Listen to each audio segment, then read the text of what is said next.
Namastê. Vanchakalpa tarusvyacha, kripa sindhu vevacha, patitanam pavanebhyo, vaishnavebhyo, namo namaha. Bom, como você viu, esse vídeo, ele como está na descrição abaixo, ele é um vídeo específico para Vaishnavas. Nesse vídeo, eu vou dar uma explicação para você, porque, veja bem, você está me ouvindo falar aí que nós não estamos aqui, então você deve estar achando o Devananda ou está inventando, ou está viajando. É claro que eu também pensaria isso de você, se caso você estivesse no meu lugar. Então, eu vou fazer aí uma explicação por você e por mim, tá bom? E caso você esteja no meu lugar, você já vai saber qual é a explicação que pode ser dada. Na verdade, estou fazendo uma brincadeira aqui para descontrair um pouco, mas a coisa é séria realmente, né? Nós temos aí como eu mencionei no vídeo de introdução, a questão da polêmica da nossa posição original, ela surge com frequência na história, não é apenas no Vaishnava, tá? Essa questão, ela é uma questão teológica, é um problema teológico para os teólogos do mundo todo, de qualquer religião, inclusive para o Vaishnava. Só que a explicação do universo material como sendo uma projeção holográfica, uma realidade virtual, como é a proposta védica com o termo de Maya, ilusão, criação que se expande, se recolhe com frequência, todas essas explicações dadas nos Vedas estão sendo matematicamente comprovadas pelas teorias das cordas,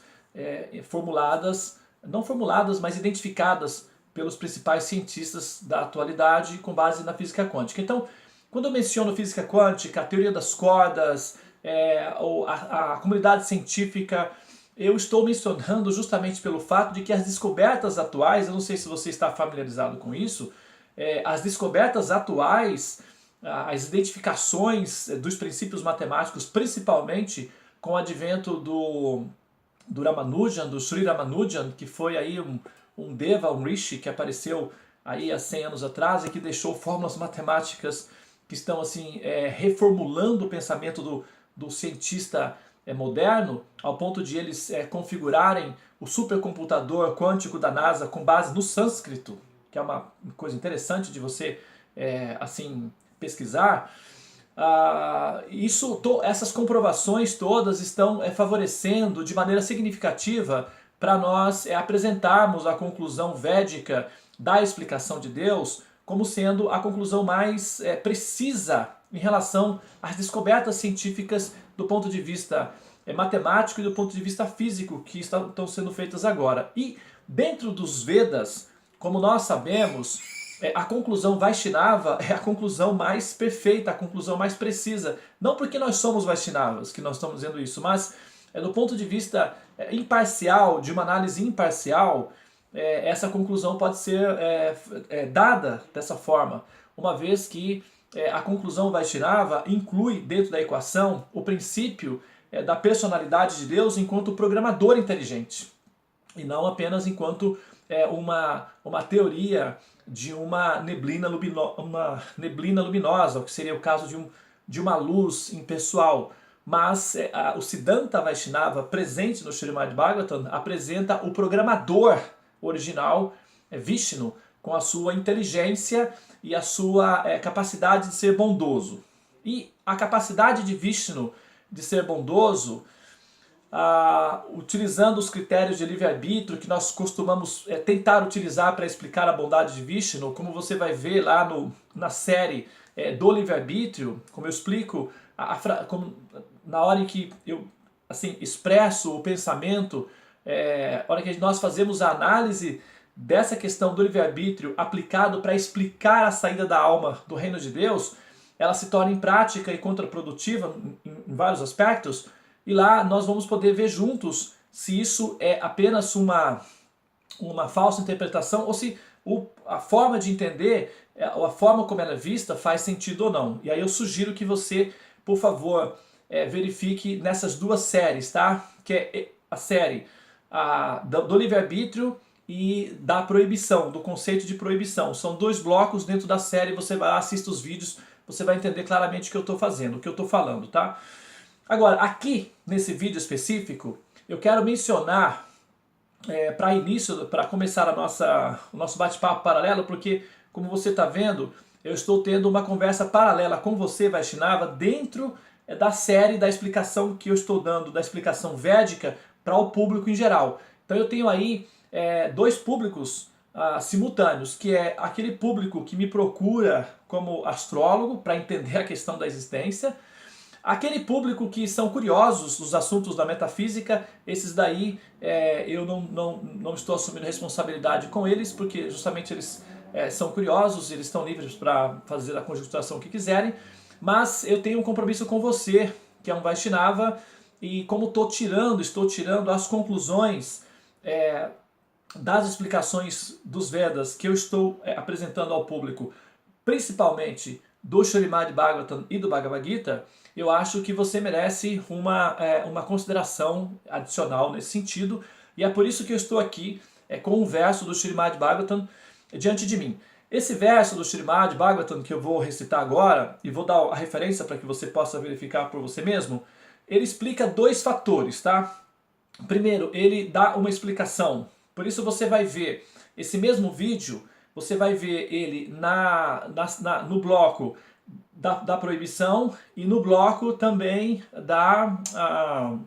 da questão do livre-arbítrio. Esse mesmo vídeo vai estar ali disponível nessas 2 áreas, então sempre que você pegar, você vai poder ver o vídeo e comparar com a explicação que está sendo dada ali sobre as questões referentes aos conceitos que nós utilizamos para justificar ou para viabilizar uma explicação que justificasse a criação do mundo material e a presença da alma no mundo material, ok? Muito bem, então eu vou apresentar aqui o verso que eu estou mencionando. E por quê? Esse verso está no Srimad Bhagavatam, é o canto 3, o capítulo é o 7 e o texto é o número 5. O nome do capítulo chama-se Mais Conversas ou Mais Perguntas de Vidura. O contexto é o seguinte: Vidura, como você sabe, aqueles que não sabem, eu sugiro que leiam o Srimad Bhagavatam porque vale a pena, vale muito a pena. Então, o sábio Vidura, ao deixar o palácio no princípio da batalha de Kurukshetra, deixa eu só dar uma arrumadinha na câmera aqui, que eu acho que ela está torta, desculpe aí, tá? Eu estou ficando aqui com uma vertigem. Ok, desculpa. Bom, então o sábio Vidura, assim que terminou ali a batalha de Kurukshetra, na verdade, naquele processo ali, ele já estava um pouco insatisfeito com a situação toda, aquela movimentação política do palácio, a hipocrisia, não é, da vida do palácio. E ele então estava ali acreditando que ele conseguiria convencer o irmão Dhritarashtra a mudar de ideia em relação aos próprios filhos. Ele estava se sentindo na missão de ali dar uma assistência para o irmão, já que ele tinha compaixão, pena do irmão por ele ser cego. Então ele acreditava que ele poderia ser os olhos para o irmão. Quando ele realmente verificou que o irmão ele não era cego apenas por uma questão física, mas ele era cego por uma opção existencial, ele decidiu abandonar o palácio. Bom, na medida em que ele foi para a floresta buscar autorrealização, ele primeiro se encontrou com Uddhava.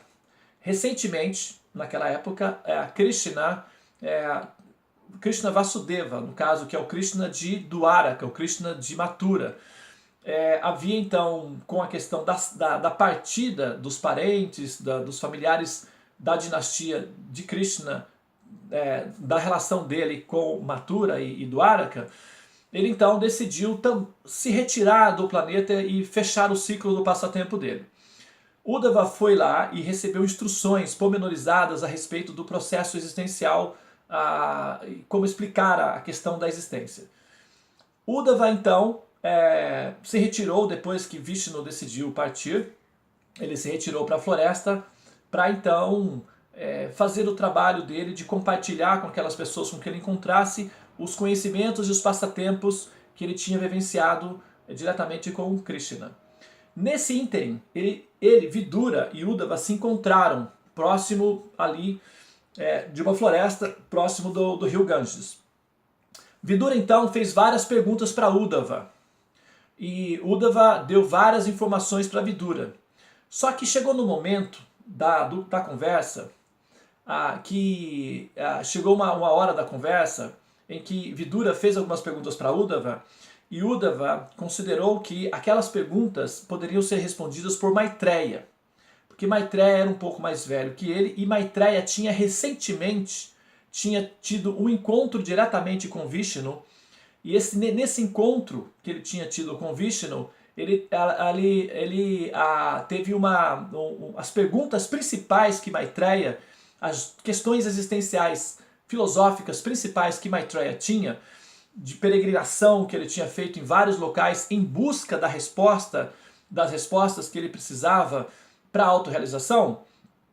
Então ele tinha tido um darshan direto com Vishnu, mas era um darshana mais voltado para realmente buscas filosóficas, ao passo que o darshan que Uddhava tinha com Krishna, embora Uddhava explorasse vez por outra os assuntos filosóficos com Krishna, ele não se sentia muito à vontade pelo fato de se sentir um servo, um amigo. Então a relação era uma relação de amizade. Já a relação que Vishnu tinha com Maitreya era uma relação de guru para discípulo, assim como Arjuna, que Arjuna tinha uma relação mista. Enquanto na primeira fase um amigo, um parente, na batalha de Kurukshetra um discípulo, e depois da batalha de Kurukshetra um admirador.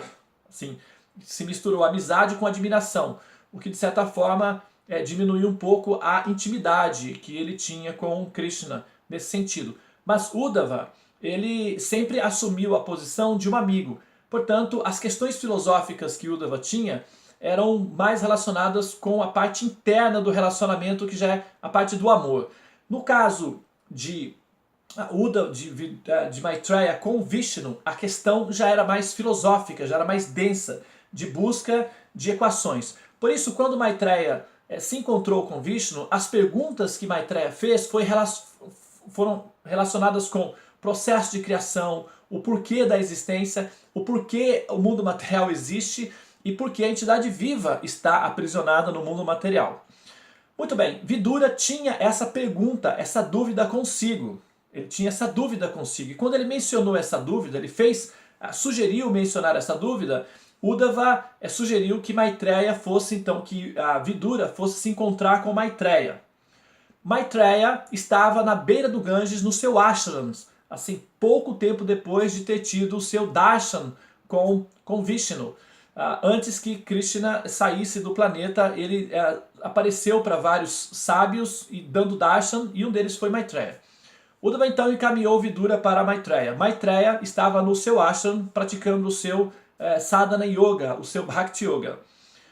Quando então Maitreya viu a presença de Vidura no seu ashram, ele foi compassivo com Vidura, o recebeu afetivamente, como um pai recebe um filho, e deu abrigo e atenção. E se predispôs a responder as perguntas que Vidura tinha para fazer. Então a conversa começou entre duas personalidades autorrealizadas, o assunto era muito interessante, conversaram sobre vários processos, todos os assuntos relacionados com a criação do mundo material, do sentido da existência de Deus, e num determinado momento da questão, Vidura fez a seguinte colocação, a seguinte pergunta para Maitreya. Veja bem, Vidura fez a seguinte pergunta para Maitreya num determinado ponto da conversa entre eles. E eu vou ler o texto em sânscrito e depois nós vamos ler a tradução juntas, tá? Eu tenho aqui traduzido em inglês, no Vedabase, né, tá em inglês. Eu vou tentar fazer aqui uma tradução aproximada no seu Srimad Bhagavatam aí, que possivelmente você vai fazer a sua pesquisa, estará em português. Eu não sei se a tradução vai estar exatamente igual, mas é mais ou menos isso, tá? O verso é esse. Canto 3, capítulo 7, o texto é o número 5, verso número 5. Deshata kalato jo aso, avastata avastata swato aniyataha, aviluptava bodatma sa yudyeta ajaya katam. Ok?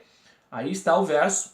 E a tradução é a seguinte: se a alma é pura e a sua consciência é pura e jamais fica sem consciência, seja devido a tempo, lugar, circunstância, situação, sonhos ou até mesmo outras coisas, como então pode a alma se tornar envolvida com a ignorância do mundo material?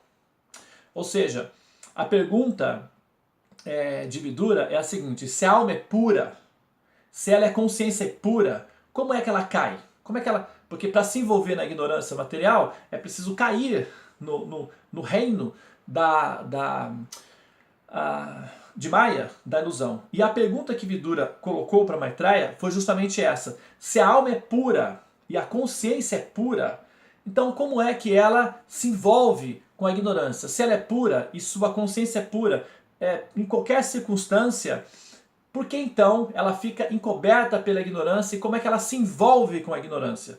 Ou seja, essa é a pergunta de Vidura. É muito parecida com a pergunta que nós temos: se a alma é pura, se o reino de Deus é puro, é perfeito, como é que a alma cai do reino de Deus? Essa seria a pergunta de Vidura, exatamente a mesma funcionalidade. Bom, olha só, o que eu quero dizer com isso é que, veja bem, quando se fala, por exemplo, se costuma dar um exemplo que Prabhupada ele costumava dar a seguinte resposta quando os devotos começavam a questionar muito sobre o assunto da entrada da alma no mundo material, e como sempre houve essa controvérsia, em determinado momento, quando o Prabhupada percebia que os discípulos, os devotos, não teriam aí condições de fechar a equação, porque inclusive a equação ela está aberta aí já há uma centena de séculos. O próprio Srila Bhaktivinoda Thakura tentou fechar a equação no Jaiva Dharma, e nós vamos falar sobre isso daí em algum momento nos vídeos para explicar como foi que Bhaktivinoda Thakura apresentou uma possível solução para essa equação. Então não é uma coisa recente essa questão da diferença, da preocupação que existe, como é que a alma entra no mundo material. Não é uma preocupação recente, não é uma polêmica recente. Isso, Bhaktivinoda Thakura, no Jaiva Dharma, escreveu uma novela, e um dos pontos principais era para justamente dar uma explicação para essa pergunta fundamental. Então, é uma discussão antiga. E como Prabhupada percebia que os devotos não estavam no nível filosófico de explorar a questão, qual era a resposta que ele dava normalmente para os devotos? Ele dizia o seguinte: olha, veja bem, essa pergunta para vocês é irrelevante. Por quê? Imagine que você está num prédio pegando fogo. E se o prédio estiver pegando fogo, você vai querer saber como foi que o prédio começou a pegar fogo, ou você vai querer saber como sair do prédio? E aí os devotos: sim, Prabhupada, nós queremos saber como sair. Pois Prabhupada respondia, é essa a minha função aqui.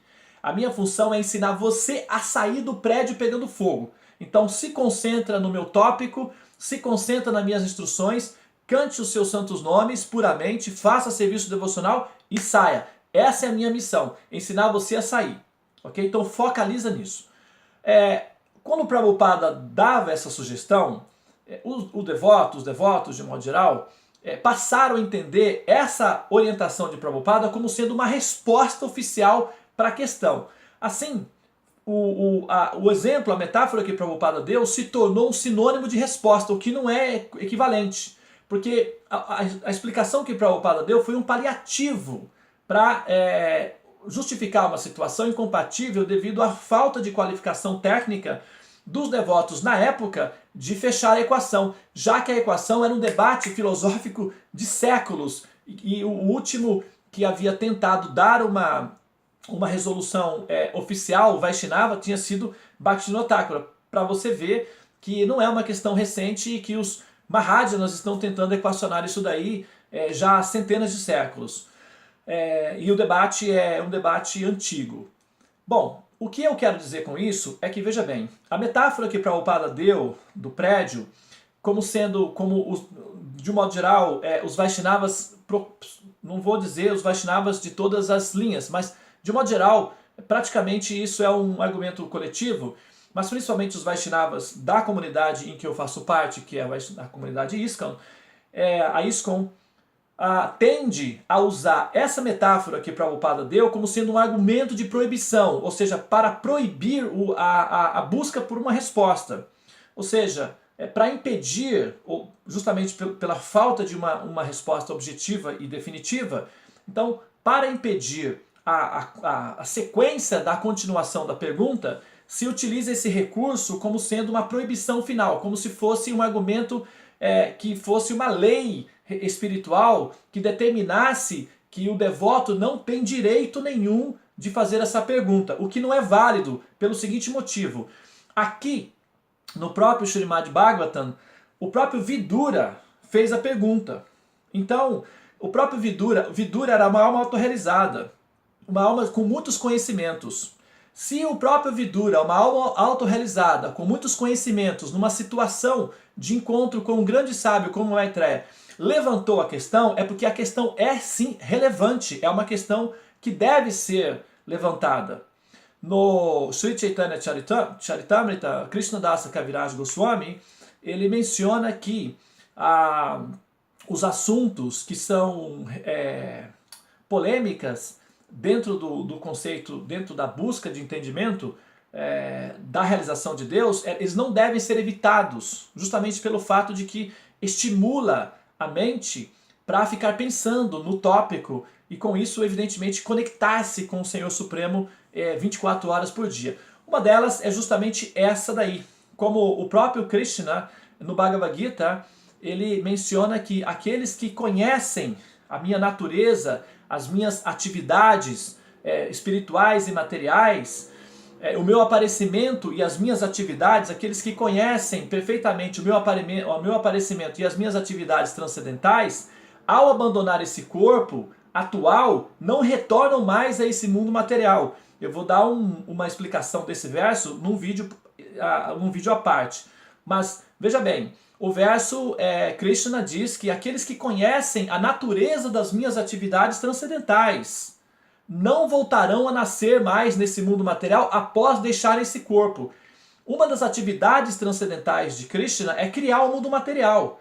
E ao explicar o porquê ele cria o material, necessariamente nós temos que explicar o porquê a alma está no mundo material, já que o próprio Deus Supremo, Vishnu, criou esse mundo material. Assim, para que nós possamos entender as atividades transcendentais de Krishna, é inevitável tocar no assunto de como foi que a alma entrou em contato com a ignorância, como o próprio Vidura está apresentando aqui, ok? Bom, eu acho que esse verso ele é assim uma autorização dada pelo próprio Srimad Bhagavatam de que sim, a pergunta ela é relevante, a questão é importante, ela não é uma questão assim que deve ser negligenciada, está sendo apresentada aqui como uma alternativa. A resposta dada por Maitreya abaixo resolve a equação. Essa equação já está resolvida no próprio Srimad Bhagavatam. O que eu estou fazendo nessa série é apenas traduzir numa linguagem atual a explicação dada pelo próprio Maitreya dentro do Srimad Bhagavatam, que foi justamente a resposta que ele colheu de Vishnu no encontro que ele teve com Vishnu, obtendo informações e darshanas, e no diálogo transcendental de Maitreya com Vishnu, ele recolheu essa informação e automaticamente ele passou aí para o próprio sábio Vidura, que ficou então eternizado no Srimad Bhagavatam para nosso benefício. Inclusive, depois que o Vidura faz essa pergunta, tem uma coisa curiosa, interessante, que é o Maitreya, ele fica assim, ele leva um choque. Quando ele faz essa pergunta, ele leva um choque, porque aparentemente ele não esperava que essa pergunta fosse ser feita. E está descrito, o sábio Maitreya ficou assim um pouco impressionado, talvez um pouco assim, pego de surpresa com relação à pergunta. Justamente pelo fato de que ele próprio tinha essa dúvida fundamental. E essa dúvida fundamental foi equacionada no encontro que ele teve com Vishnu. E quando automaticamente, tão logo ele recebeu a resposta, um discípulo, Vidura, apareceu buscando aquele fruto. Então ele achou ficou impressionado não pelo fato de que a resposta o pegou de surpresa, mas também pelo fato de como é o arranjo do Supremo, que o próprio Supremo faz todos os mecanismos. Ele então aparece para Maitreya, dá um fruto para Maitreya, que é a resposta da questão, que é uma questão muito séria e uma questão fundamental da qualidade do teísta, do buscador de Deus. Entrega esse fruto para Maitreya e imediatamente, logo após, ele envia um dos seus devotos mais queridos, Vidura, para compartilhar esse fruto deixado nas mãos de Maitreya. Nesse momento, Maitreya realiza a importância da missão que Vishnu tinha concedido a ele naquele momento, que era de servir a um devoto muito querido para ele mesmo.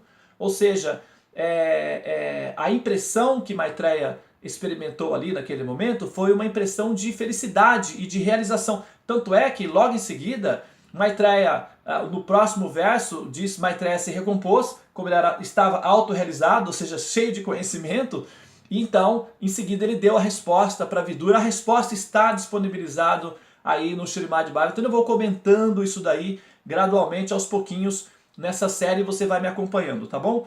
É isso, pessoal. Então, esse mecanismo de sonhos é a explicação que o próprio Maitreya dá no próprio Srimad Bhagavatam. Ele informa ali que o ser, a condição da ilusão é semelhante a um sonho, em que o ser se imagina envolvido no mundo material, quando na verdade nunca está em contato com o mundo material, como alguém que, deitado na cama, sonha e se imagina estar sendo assim, perseguido por um tigre. Quando ele desperta, ele percebe que aquilo tudo foi uma ilusão. Exatamente o princípio de simulação de realidade virtual. Aquele que está vivenciando dentro de uma realidade virtual, ele não tem necessariamente uma ligação direta com aquela virtualidade que ele está vivenciando, como num jogo de game. Mas ao mesmo tempo, ele está fora daquela realidade virtual, mas interagindo com a realidade virtual, como num sonho. Um sonho é uma realidade virtual. Quando nós sonhamos, nós entramos numa realidade virtual. E quando o tempo do sonho termina, nós retornamos para o nosso ponto original, que é exatamente a cama onde nós estávamos. E a metáfora justifica a presença da alma constantemente no reino de Deus e sonhando, entrando na ilusão que é a Maya, criada pelo próprio Senhor Supremo. E claro que isso não está em contradição com o princípio de voltar ao lar, voltar ao Supremo, justamente pelo fato de que quando você sonha, você vai para algum lugar e você vivencia plenamente aquela situação. No entanto, quando você retorna de um lugar onde de fato você esteve e não esteve ao mesmo tempo. Essa é a fórmula de Chaitanya Mahaprabhu, que se aplicada nesse problema da questão da alma, funciona perfeitamente. É o que eu estou tentando fazer, gradualmente, e eu vou disponibilizando aí para você na medida em que vai havendo essa necessidade, tá? Então esse vídeo aqui, ele é específico para você, Vaishnava, que pode estar assim, talvez se sentindo um pouco aí, uma vertigem aí na maneira como eu estou explicando os Vedas. Então essa é uma contextualização, ok? Caso você tenha dúvidas, o meu e-mail é devananda2@gmail.com, devananda2@gmail.com. Você pode mandar um e-mail para mim e eu vou responder a você pessoalmente. O meu WhatsApp é 12 9814 17277. O código é 12, o telefone é 9814 17277. Você pode mandar uma mensagem para mim e eu te respondo na medida do possível, ok? Muito obrigado pela sua atenção. Hare Krishna, Namastê, reverências. Dandavats Pranams.